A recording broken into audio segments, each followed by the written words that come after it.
नमस्कार दोस्तों, अड़िमा the science of life channel पर मैं आपका दोस्त राजेश आपका स्वागत करता हूं। दोस्तों, मेरे पीछे ये जो पेड़ लगा हुआ है, इस पेड़ के कौन कौन से औषधि फ़ायदे हैं आज मैं उन्हीं की बात करूंगा और इस पेड़ को भी आपको दिखाऊंगा ये किस प्रकार से आपके स्वास्थ्य के लिए ये फ़ायदेमंद है और इसको किस तरह से आप प्रयोग कर सकते हैं। ये सारी जानकारी इस वीडियो में देने जा रहा हूँ। ये वीडियो बहुत ही ख़ास है और ये पेड़ जो आप देख रहे हैं पीछे मेरे, इसकी औषधि फ़ायदे भी बहुत ख़ास हैं। इसलिए वीडियो को पूरा देखिए और वीडियो अच्छा लगे तो इसको लाइक करिए और इसको दूसरों को शेयर ज़रूर करिए और चैनल को बाद में सब्सक्राइब भी करिए। तो आइए आपको दिखाता हूँ ये कौन सा पेड़ है और इसके कौन कौन से औषधि फ़ायदे हैं।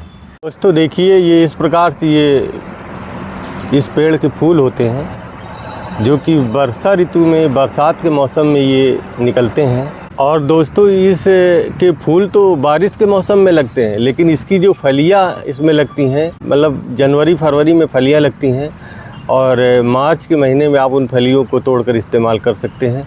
दोस्तों, मैं उम्मीद कर रहा हूं कि आप इस पेड़ को पहचान लिए होंगे। दोस्तों, आपको बताता हूं, ये पेड़ जो है ना दोस्तों, बबूल का है और ये बबूल के फूल हैं और ये बबूल की इस प्रकार से ये पत्तियाँ आप पहचानते हैं। ये देसी बबूल की पत्तियाँ हैं। दोस्तों, आपको बता दूं कि ये दो तरह का बबूल होता है, एक देसी होता है और एक दूसरे तरह का बबूल होता है, उसको भी मैं आपको दिखाऊंगा। आपको इस वाले बबूल की पत्तियों का इस्तेमाल करना है। दोस्तों, ये जो देसी बबूल की पत्तियां होती हैं वो इस प्रकार से ये होती हैं। इन्हें आप देख लीजिए, छोटी छोटी पत्तियां होती हैं और इनकी जो ये डाल है इसके पीछे ये कांटे होते हैं। इनको भी आप देख लीजिए, ये कांटे इस डाल के ये देखिए दिख रहे हैं, ये सारे इसमें कांटे कांटे होते हैं, देखिए इस प्रकार से। और इनकी ये जो पत्तियां हैं ये पौष्टिक गुणों से भरपूर होती हैं। इनमें तमाम तरह के एंटीऑक्सीडेंट होते हैं, विटामिन खनिज होते हैं, मिनरल से भरपूर पत्तियां, प्रोटीन कार्बोहाइड्रेट से भरपूर ये पत्तियां हमारे स्वास्थ्य के लिए बहुत ही ज़्यादा फ़ायदेमंद होती हैं। और इन पत्तियों में कौन कौन से औषधि गुण छुपे हुए हैं वो आप इस वीडियो में जान पाएंगे। ये देसी बबूल के पत्ते हैं। आपको दिखाता हूँ दूसरा, एक वलायती बबूल होता है जो इसी की प्रजाति का होता है, उसको भी लोग बबूल ही कहते हैं, लेकिन वो जो है इसकी पत्तियों से अलग होता है। आप धोखा में उन पत्तियों को ना खा जाएं, इसीलिए आपको मैं उस पेड़ को भी दिखा देता हूं। इन पत्तियों को मैं तोड़ लेता हूं और आपको फिर वो दूसरे वाले पेड़ का जो एक अलग तरह का बबूल होता है उसकी भी पत्तियों को दिखाता हूं। तो आइए, इस तरफ ये दूसरा बबूल लगा हुआ है, उसको मैं आपको दिखा देता हूं ताकि आपका कन्फ्यूज़न दूर हो जाए। दोस्तों, एक ये देखिए दूसरा बबूल इस प्रकार से होता है, इसमें भी कांटे होते हैं। ये देखिए ग्रीन कलर के, आप देख लीजिए ये कांटे हैं इसमें। लेकिन ये जो पत्ते हैं ये उतने स्वास्थ्य के लिए बिल्कुल ही मैं नहीं समझता कि फ़ायदेमंद हैं और इनके कौन से फ़ायदे हो सकते हैं ये भी मैं नहीं बता पाऊँगा अभी आपको। लेकिन ये जो देसी बबूल की पत्तियाँ हैं ये स्वास्थ्य के लिए अच्छी होती हैं। तो इन दोनों में इस प्रकार से ये आप डिफरेंस देख लीजिए, इनके में क्या क्या इनमें अलग अलग हैं। इसके ये पत्ते बड़े होते हैं, ये छोटे होते हैं। ये पत्ते जो है ये औषधि गुणों से भरपूर होते हैं। इनमें बहुत तरह के स्वास्थ्य लाभ आपको मिलेंगे। ये किस प्रकार से आप इनको इस्तेमाल करें और इससे कौन कौन से स्वास्थ्य लाभ आपको मिलेंगे वो मैं आपको बता रहा हूँ। दोस्तों, ये जो पत्ते होते हैं ये एंटी डायरियल होते हैं। सबसे पहली बात, ये दस्त रोधी गुण इनमें होते हैं। तो यदि आपको किसी भी व्यक्ति को दस्त आ रहे हों तो आप इनकी पत्तियों को करीब 10-15 ग्राम पत्तियों को लेना है आपको और उनको पीस लीजिए और 1 गिलास पानी में मिला लीजिए और इसमें मिश्री मिला लेते हैं थोड़ी सी और उसका शरबत बना लेते हैं और थोड़ी थोड़ी मात्रा में रोगी को देते हैं तो उसके दस्त आने धीरे धीरे बंद हो जाएंगे।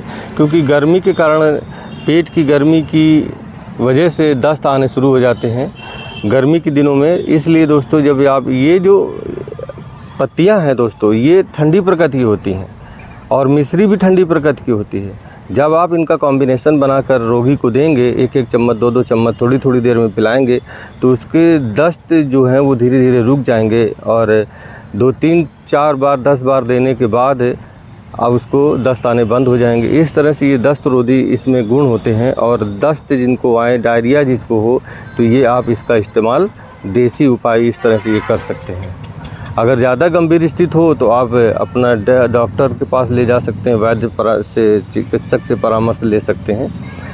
किसी भी पेड़ का औषधि प्रयोग करने से पहले आप चाहें तो अपने एक जो स्पेशलिस्ट वैद्य होता है उससे परामर्श ले सकते हैं। ये मेरी भी सलाह है, क्योंकि किसी भी औषधि का प्रयोग करने से पहले आपको एक अच्छे वैद्य से परामर्श ज़रूर ले लेना चाहिए। फूल के इन पत्तों में कुछ ऐसे औषधि गुण पाए जाते हैं कि यदि किसी के हथेलियों में या पैरों के तलवों में पसीना बनता है और वो पसीना बहुत ज़्यादा बनता है, जो कि किसी खास पेट के रोग के कारण हो सकता है कि हथेलियों में और पैरों के तलवों में पसीना बन रहा हो, तब आप इनके पत्तों को पीसकर उसको पानी में मिलाकर प्रातःकाल यदि आप पीते हैं कुछ दिनों तक, तो हथेलियों में और पैरों के तलवों में जो पसीने की शिकायत है वो धीरे धीरे बंद हो जाती है और वो रोग ठीक हो जाता है, हथेलियों में पसीना आना बंद हो जाता है। इस तरह से दोस्तों ये आप इस रोग में आप इसका प्रयोग कर सकते हैं। दोस्तों दूसरा इसका एक और प्रयोग मैं आपको बता रहा हूँ कि यदि महिलाओं की ओवर ब्लीडिंग की समस्या है तब भी आप इसकी पत्तियों का इस्तेमाल कर सकते हैं। दोस्तों महिलाओं की ओवर ब्लीडिंग की समस्या यदि है, यदि एक सामान्य रक्त स्राव होने के अलावा अधिक रक्तस्राव होता है तो उसको ओवर ब्लीडिंग कहा जाता है। तब आप इसकी पत्तियों को 10 ग्राम पत्तियों को मतलब पीस कर शरबत बना लें, उसमें थोड़ी सी मिश्री मिलाकर उसका सेवन करते हैं तो ओवर ब्लीडिंग की समस्या जो है वो धीरे धीरे ठीक हो जाती है। आपको 5-7 दिन तक लगातार इसका सेवन करना है। दूसरा यही प्रयोग आप वो स्त्रियां भी कर सकती हैं, वो बहनें भी कर सकती हैं जिनको सफ़ेद पानी की समस्या है। वाइट डिस्चार्ज की समस्या में भी यही प्रयोग बहुत ही ज़्यादा कारगर है, फ़ायदेमंद है। और दोस्तों एक और प्रयोग है, यदि महिलाओं की गर्भाशय में अंडाशय का विकास ठीक से नहीं होता है, अंडे ठीक से नहीं बनते हैं, अंडे अनहेल्दी बनते हैं, तब भी आप यही प्रयोग कर सकते हैं। तो अंडे जो है ना परिपक्व बनेंगे, मैच्योर बनेंगे और जो मिसकैरेज जैसी कुछ समस्याएं या गर्भधारण की समस्या हैं वो इससे ठीक होती है। गर्भाशय को भी ये शक्तिशाली बनाता है। दोस्तों इसके कुछ और भी प्रयोग हैं जो मैं आपको बता देता हूँ। दोस्तों ये जो बबूल की पत्तियाँ होती हैं ये एंटीऑक्सीडेंट से भरपूर तो होती हैं, ये एंटी माइक्रोबियल, एंटी फंगल और एंटी बैक्टीरियल गुण इनमें होते हैं। इनकी पत्तियों को प्रातःकाल यदि आप चबा कर खाते हैं और मुंह में इसको थोड़ी देर रखते हैं और मुंह में चारों तरफ इनकी पत्तियों का रस घुमाते रहते हैं तो दांतों की तमाम तरह की समस्याओं को ये पत्तियां ठीक करती हैं। यदि मसूड़े कमज़ोर हैं और दांत हिलते हैं वो इसके पत्तियों को चबाने से प्रातःकाल ठीक होते हैं, क्योंकि ये उन कीटाणु बैक्टीरिया को मार देते हैं जो दांतों में है, क्योंकि ये सारे गुण में इसके अंदर हैं पत्तियों के। और यदि आप लगातार कुछ दिनों तक इसकी पत्तियों को प्रातःकाल चबाते हैं तो दांत मजबूत होते हैं।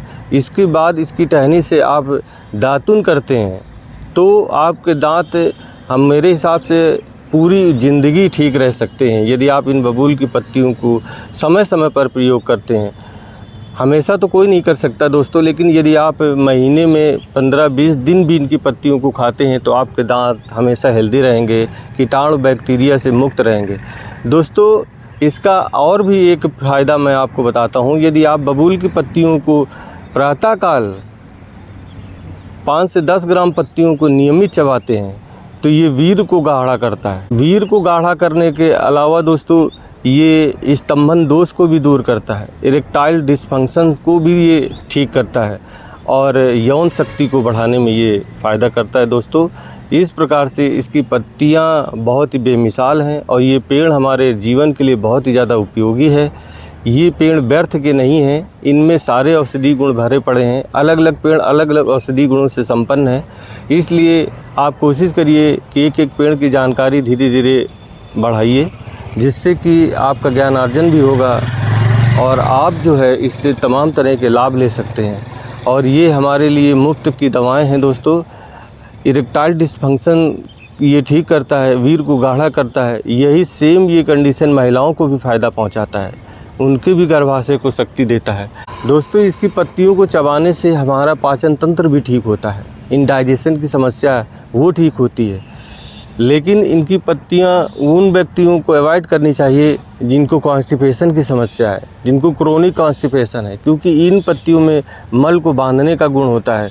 ऐसा ना हो कि उनको और कोई समस्या हो जाए। इसीलिए आपको मैंने बताया था शुरू में कि इनकी पत्तियों को डॉक्टर की परामर्श से, वैद्य की, चिकित्सक के परामर्श के बाद ही लें तो ज़्यादा अच्छा है। दोस्तों, बबूल में कौन कौन से औषधि गुण हैं वो मैंने आपको बताया।